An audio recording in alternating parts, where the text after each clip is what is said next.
আমন্ত্রণ জানাচ্ছি প্রিয় দর্শক মানচিত্র নিয়মিত আয়োজন কথোপকথনে। ইরানের পার্লামেন্টের একজন শীর্ষ নেতা আজ সরাসরি ডোনাল্ড ট্রাম্পকে বলেছেন, হরমুজ নিয়ে হুমকি দেওয়ার বদলে নিজের নিরাপত্তা নিয়ে ভাবা উচিত। শুধু এটুকু হলে কথা ছিল না, তিনি সঙ্গে যোগ করেছেন, এমন পরিস্থিতিও তৈরি হতে পারে যখন ট্রাম্পকে প্রাণ বাঁচাতে খাবার বোঝাই একটা ট্রাকে আশ্রয় নিতে হবে। দর্শক বন্ধুরা, আজ 16ই আগস্ট বিকেলবেলা এই মুহূর্তে মধ্যপ্রাচ্য থেকে আসা সবচেয়ে গুরুত্বপূর্ণ খবরগুলো একসঙ্গে আপনাদের জন্য সাজিয়ে এনেছি। খবরের শিরোনামগুলো একবার শুনে নিন। ট্রাম্পকে ইরানের সরাসরি হুঁশিয়ারি, নিশানা কি এবার মার্কিন প্রেসিডেন্ট নিজেই?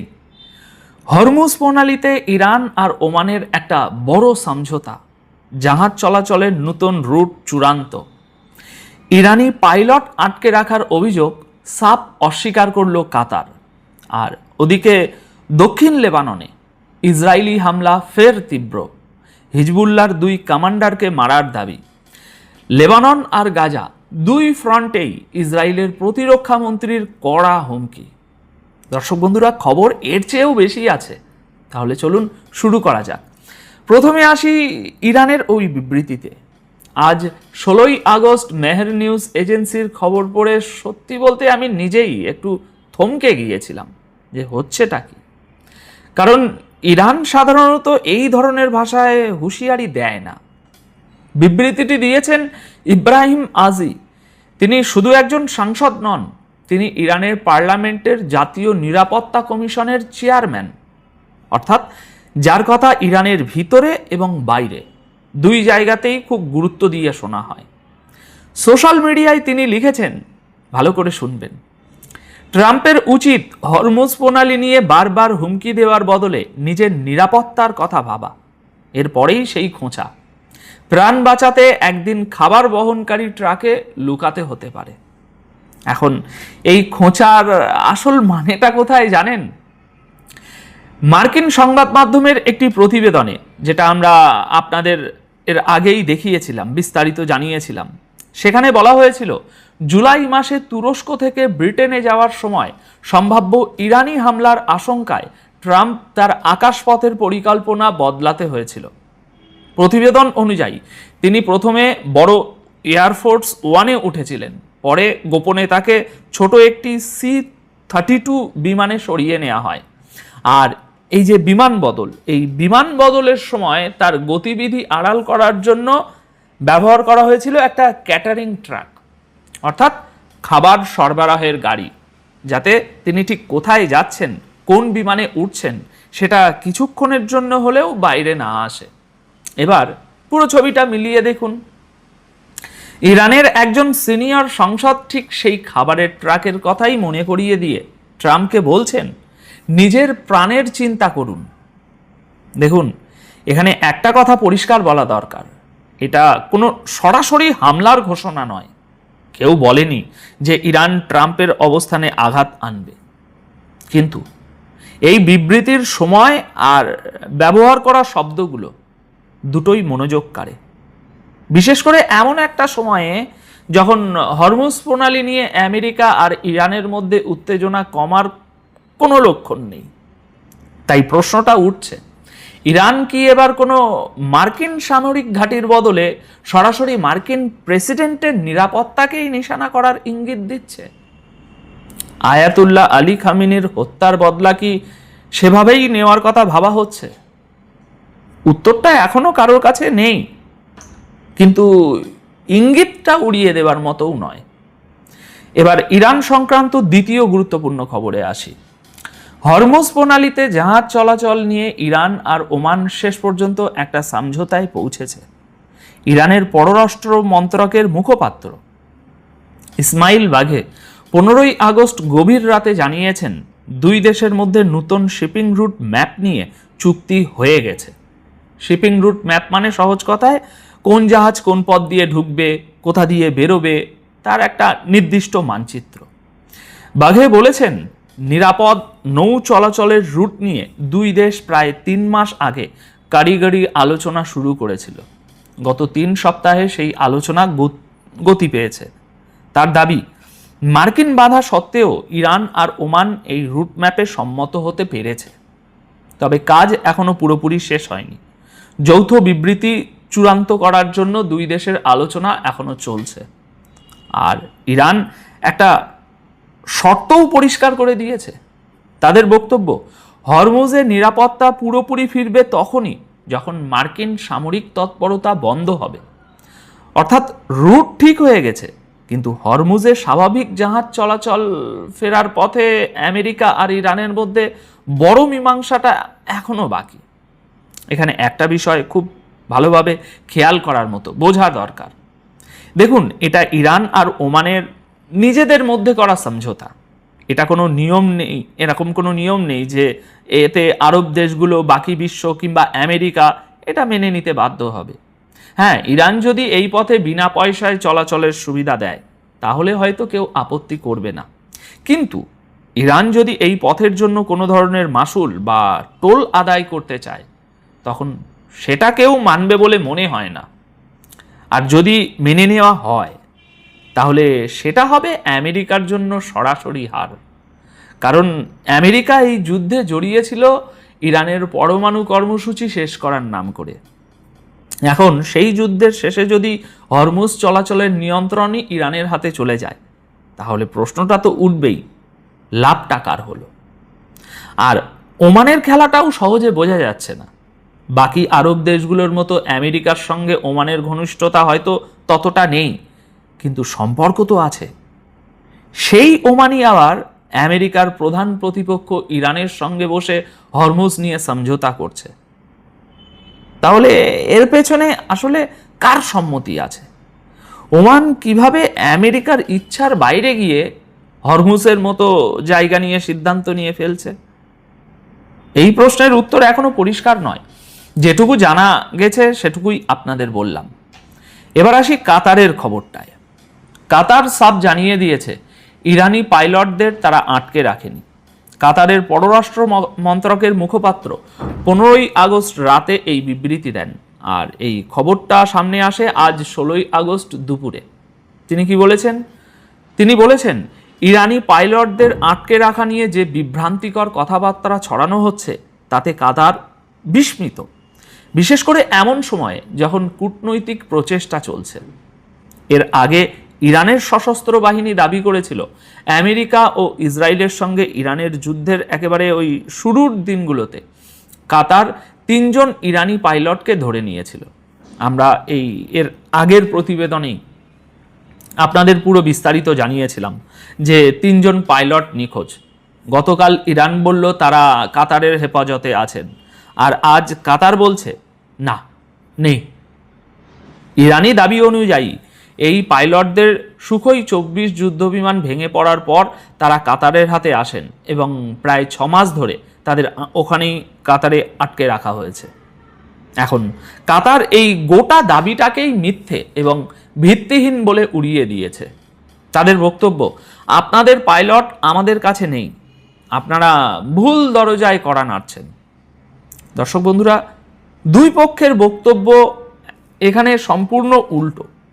এখন কে ঠিক বলছে সেটা এখনো স্বাধীনভাবে যাচাই করা যায়নি, তাই দুটো দাবিকেই দাবি হিসাবে আমাদের দেখা দরকার। এবার আসি লেবাননে। দক্ষিণ লেবাননে ইসরায়েলি হামলা আবার তীব্র হয়ে উঠেছে। 15 ও 16ই আগস্টের রাতে টানা হামলা চলেছে, আর পরিস্থিতি দেখে মনে হচ্ছে গোটা অঞ্চলটা আবার একটা বড় সংঘাতের দিকেই এগোচ্ছে। ইসরায়েলি সেনাবাহিনীর দাবি, দক্ষিণ লেবাননে হিজবুল্লাহর 2 সিনিয়র কমান্ডারকে তারা মেরে ফেলেছে এবং এই অভিযান চালানো হয়েছে 3 জন ইসরায়েলি সেনা আহত হওয়ার পর। প্রতিবেদনের তথ্য অনুযায়ী নিশানা করা হয়েছিল হিজবুল্লাহর বদর রিজিওনাল ডিভিশনের senior commander Ali Mohammad Fakhr al দিনকে, আর দ্বিতীয়জন হলেন আলী সমীর আল হজ হাসান, যিনি হিজবুল্লাহর বিশেষ বাহিনী রাদওয়ান ফোর্সের একজন ব্যাটালিয়ন কমান্ডার ছিলেন। অর্থাৎ ইসরায়েলি বাহিনীর দাবি অনুযায়ী একেবারে উপরের সারির 2 কমান্ডারকেই তারা এই হামলায় নিশানা করেছে এবং ইসরায়েলি সেনাবাহিনীর বক্তব্য হচ্ছে দক্ষিণ লেবানন থেকে চালানো একটা বিস্ফোরকবাহী ড্রোন হামলায় তাদের 3 সেনা গুরুতর আহত হয়েছিল। এটা প্রথমের ঘটনা। তারপর তারই জবাবে হিজবুল্লাহর ঘাঁটিগুলোতে এই বিমান হামলা চালানো হয়েছে।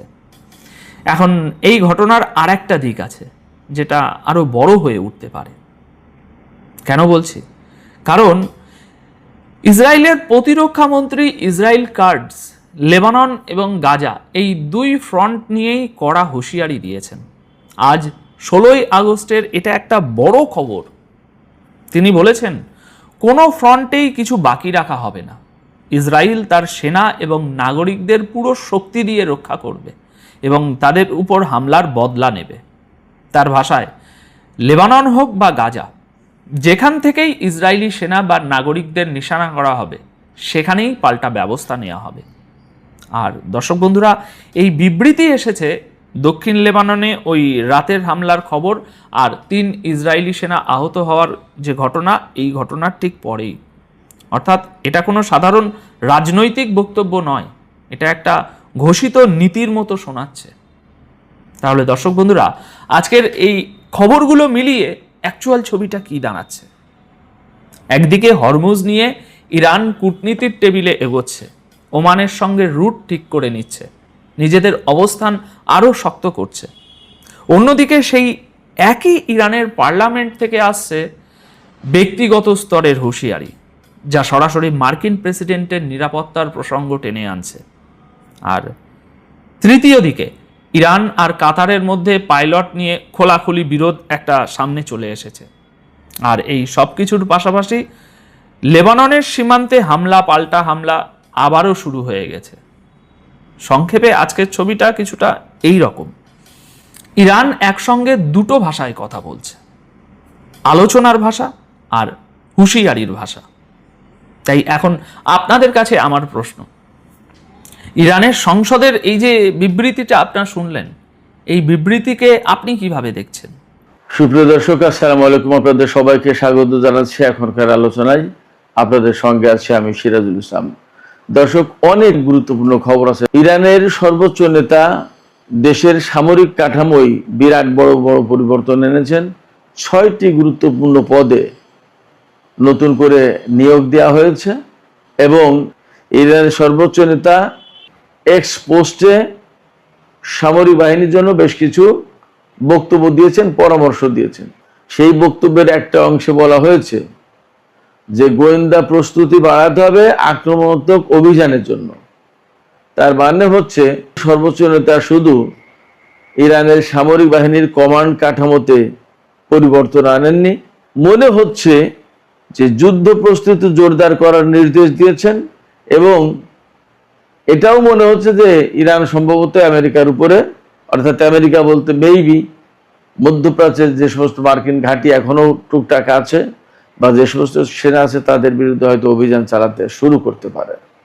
আইআরজিসি বা সামরিক বাহিনীর উদ্দেশ্যে তিনি বিশেষ কিছু কথা বলেছেন, যে কথাগুলো খুবই গুরুত্বপূর্ণ। আপনারা শুনলে আমার বিশ্বাস যে আপ্লুত হবেন। আমি বিস্তারিত বলবো ভেতরে। সুপ্রিয় দর্শক, এই বিষয়গুলো নিয়ে আমরা আজকের ভিডিওতে বিস্তারিত কথা বলবো। আশা করি খুবই ইন্টারেস্টিং বিষয়গুলো আপনাদের ভালো লাগবে এবং আপনারা শেষ পর্যন্ত সঙ্গে থাকবেন। আর ভিডিও যদি ভালো লাগে তাহলে লাইক কমেন্ট শেয়ার করবেন এবং চ্যানেলটি সাবস্ক্রাইব করে প্লিজ সাথে থাকবেন। দর্শক, চলুন আমরা বিস্তারিত আলোচনা করি। ইরানের সর্বোচ্চ নেতা গতকাল সোমবার 10ই আগস্ট ইরানের সামরিক কমান্ড কাঠামোতে বড় পরিবর্তন এনেছেন এবং নতুন 6 জন জেনারেলকে বিভিন্ন পদে নিয়োগ দিয়েছেন। তার ভিতরে আপনারা হয়তো এই নামের সাথে অনেকেই পরিচিত, মেজর জেনারেল আলী আবদুল্লাহি, যিনি খাতামুল আম্বিয়া হেডকোয়ার্টার্সের প্রধান কমান্ডার ছিলেন কিছুদিন ধরে। তাকে ইরানের সশস্ত্র বাহিনীর চিফ অফ স্টাফ নিয়োগ দেওয়া হয়েছে। তার ডেপুটি করা হয়েছে ব্রিগেডিয়ার জেনারেল কিমার হায়দারিকে। আর আইআরজিসির প্রধান হিসেবে নিয়োগ দেওয়া হয়েছে মেজর জেনারেল আহমদ ওয়াহিদিকে।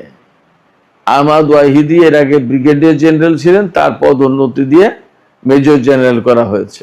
আর আহমদ ওয়াহিদির ডেপুটি অর্থাৎ আইআরজিসির ডেপুটি কমান্ডার যাকে নিয়োগ দেওয়া হয়েছেন তিনি হচ্ছেন মেজর জেনারেল মোস্তফা ইজাদি। এদিকে আইআরজিসি নেভির কমান্ডার নিযুক্ত করা হয়েছে রিয়ার অ্যাডমিরাল হোসেন ইজাদিকে। ইরানের স্বেচ্ছাসেবক বাহিনী যেটা, যার সদস্য সংখ্যা বলা হয় 90 লাখ, প্রধান কমান্ডার হিসেবে নিয়োগ দেওয়া হয়েছে হুজ্জাতুল ইসলাম হোসেন তায়েবকে।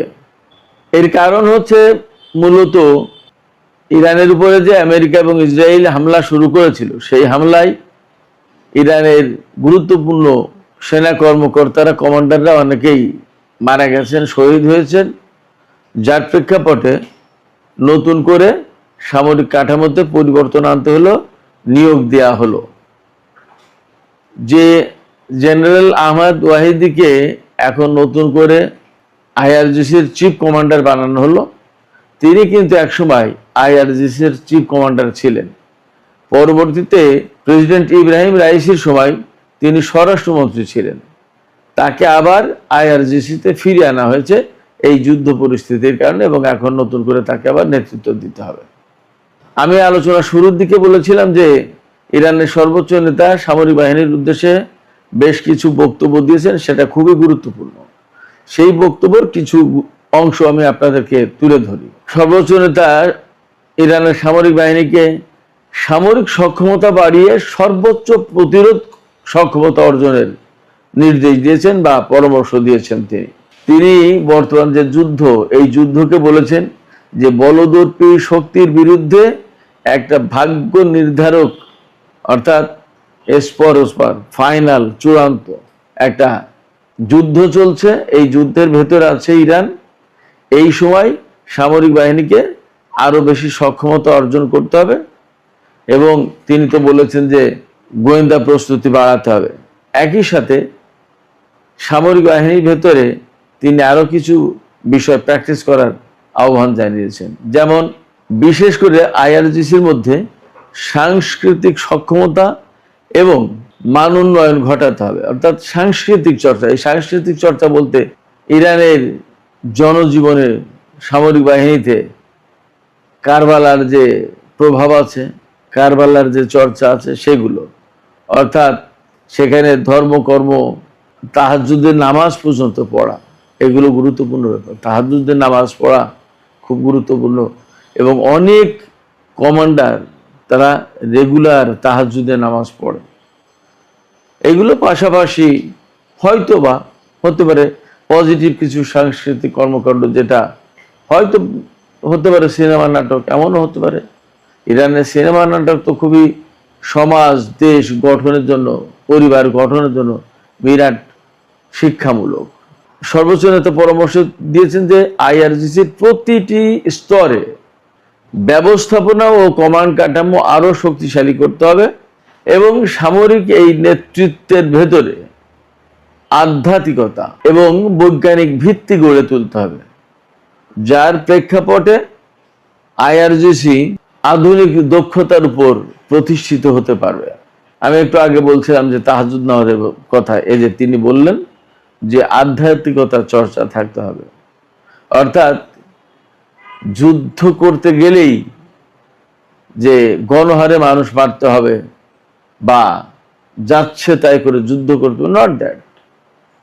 যে মানুষের ভেতরে আধ্যাত্মিকতা থাকে, তার প্রতি মানব প্রেম থাকে, মানুষের প্রতি প্রেম ভালোবাসা থাকে। যার ভেতরে মানুষের প্রতি ভালোবাসা থাকে, তার পক্ষে অন্যায় করাটা কঠিন হয়। আমরা দেখতে পাচ্ছি যে গত 5-6 মাস ধরে যে যুদ্ধ চলছে বা চললো, তাতে ইরান কিন্তু গণহারে কোথাও হত্যাকাণ্ড চালায়নি। একথা তার শত্রুরাও বলতে পারবে না।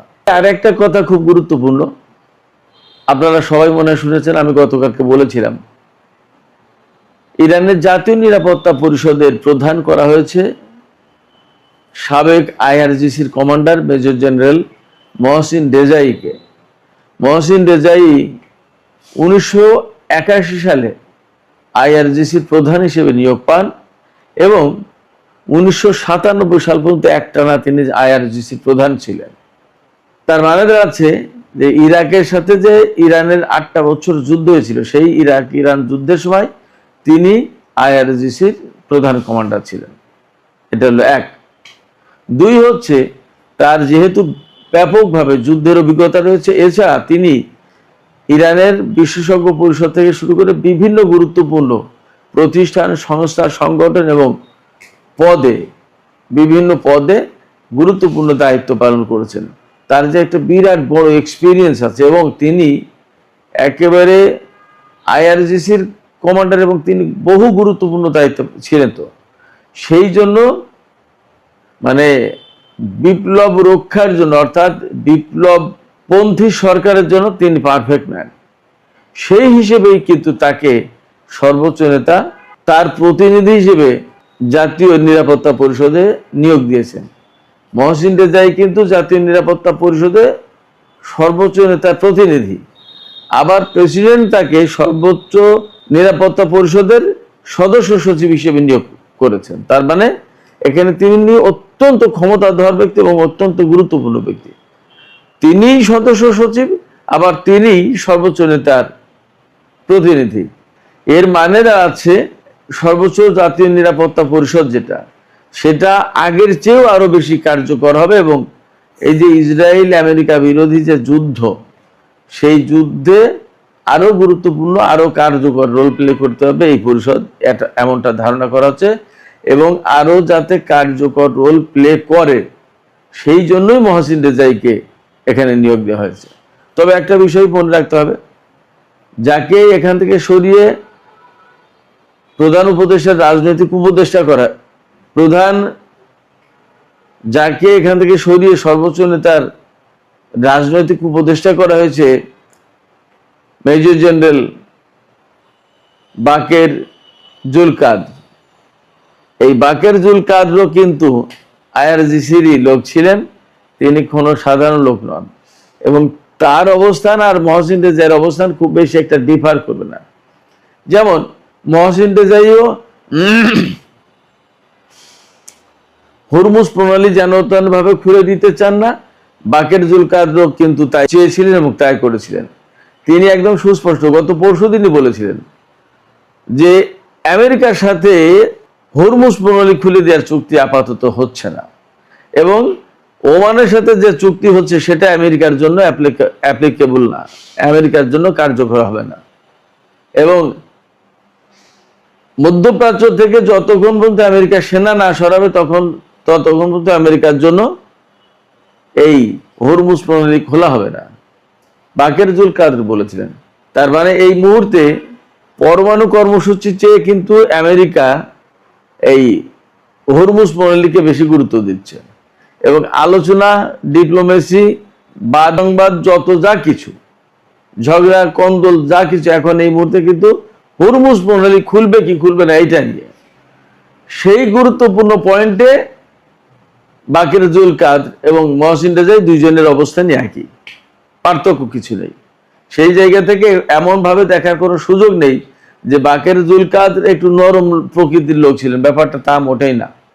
এখানে হয়তো ব্যাপক অভিজ্ঞতার কারণে মহসিন রেজাইকে জাতীয় সর্বোচ্চ নিরাপত্তা পরিষদের প্রধান করা হয়েছে, এবং বাকের জুলকাদকে সর্বোচ্চ নেতার রাজনৈতিক উপদেষ্টা করা হয়েছে। হয়তো সময়ের ব্যবধানে তাকেই আবার সর্বোচ্চ জাতীয় নিরাপত্তা পরিষদের সচিব করা হবে। আপনাদের নিশ্চয় মনে আছে, এই জাতীয় নিরাপত্তা পরিষদের সচিবই কিন্তু ছিলেন ডক্টর আলী লারিজানি, তিনি তো শহীদ হলেন। দর্শক, সবশেষে ইরানের পররাষ্ট্র মন্ত্রণালয়ের মুখপাত্র ইসমাইল বাকাইর একটা বক্তব্য দিয়ে আমি আলোচনা শেষ করব। গতকাল মার্কিন প্রেসিডেন্ট ডোনাল্ড ট্রাম্প ইরানকে নতজানু করার জন্য আরো ব্যাপকভাবে নিষেধাজ্ঞা এবং অর্থনৈতিক চাপ সৃষ্টি করার আহ্বান জানিয়েছেন মার্কিন কর্মকর্তাদের প্রতি, তিনি নির্দেশও দিয়েছেন। এর জবাবে ইসমাইল বাকাই, ইরানের পররাষ্ট্র মন্ত্রণালয়ের মুখপাত্র, তিনি বলেছেন যে আমেরিকা যে নীতি এতদিন অনুসরণ করে আসছে ইরানের বিরুদ্ধে, বিশেষ করে সর্বশেষ যে যুদ্ধের নীতি অনুসরণ করেছিলেন, এই সমস্ত সবকিছু ব্যর্থ হয়েছে। অর্থাৎ যুদ্ধ করেও তারা যখন ইরানকে নতজানু করতে পারেনি, তারা ব্যর্থ হয়েছে। এখন তারা আবার নতুন করে অবরোধ আরোপের মতো কথা বলছে, কিন্তু অবরোধ আরোপ তো ছিল 47 বছর ধরে, তারা কি করেছে? অতএব মার্কিন এই ব্যর্থ নীতি এখানে কাজ করবে না। এটা তাদের হতাশা থেকে এই অর্থনৈতিক অবরোধ এবং অর্থনৈতিক চাপ সৃষ্টির কথা বলা হচ্ছে। তো সুপ্রিয় দর্শক, এখনকার আলোচনা এখানে শেষ করতে চাইছি। আর ভিডিও ভালো লাগলে লাইক, কমেন্ট, শেয়ার করুন এবং চ্যানেলটি সাবস্ক্রাইব করে সাথেই থাকুন দর্শক। এখনকার আলোচনা